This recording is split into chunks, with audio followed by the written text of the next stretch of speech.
আসসালামু আলাইকুম বন্ধুরা, আজ আমি তোমাদের তালের নতুন একটি রেসিপি করে দেখাবো। তার জন্য এ জায়গায় আমার নারকেল লাগবে, তাই নারকেলটা কেটে কুটে নিয়ে নিচ্ছি। তাল এমন একটা জিনিস যে আমরা 3 সিজনে 3বারই খাই। তাল বৈশাখ জ্যৈষ্ঠ মাসে তালের চোখ খাই, ভাদ্র আশ্বিন মাসে তাল দিয়ে, আবার তাল পেকে গেলে তাল দিয়ে আমরা নানান রকম পিঠা তৈরি করি।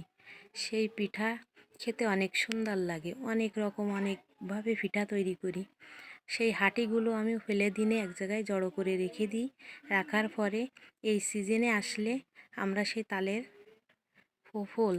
ফোফল দিয়েই আমরা নানান রকম রেসিপি করি। তাই আমি আজকে তোমাদের সামনে একটা রেসিপি করে দেখাবো। তার জন্য লাগবে আমার তালের শাঁস, ডিম আর নারকেল।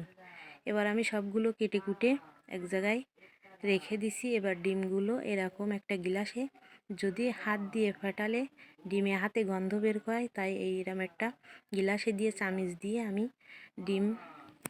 ডিম এভাবে ফেটাই।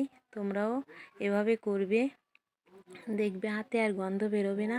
তার জন্য আমি ডিমটা এভাবে ভেজে নিচ্ছি। আমি আস্ত ডিম দিয়েও রান্না করতে পারতাম, কিন্তু আমার এইভাবে রান্না করতে ভালো লাগে। এই রান্নাটা করলে আরও বেশি সুস্বাদু হয়। ডিম ভেজে নারকেলের দুধে রান্না করলে ওর ভিতরে মিষ্টিও খুব সুন্দরভাবে যায়, এজন্য আমি ডিম ভেজেই আজকে রান্না করছি। এ জায়গায় মশলা নিয়ে নিছি আমি, ঝাল দেব না যেহেতু মিষ্টি তরকারি।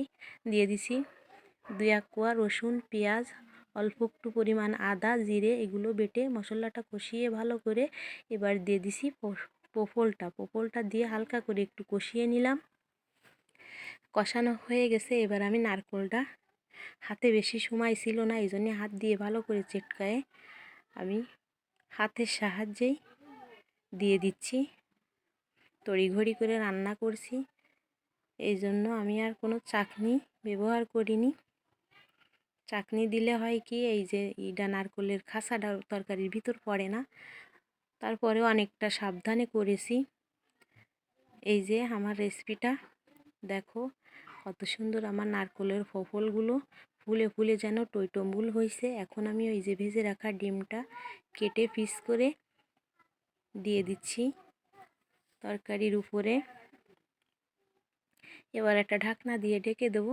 দেখো কিছুক্ষণ পরে ফিরে এসে দেখছি ডিমগুলো ফুলে ফুলে যেন একটা ইসের মতো হয়ে গেছে।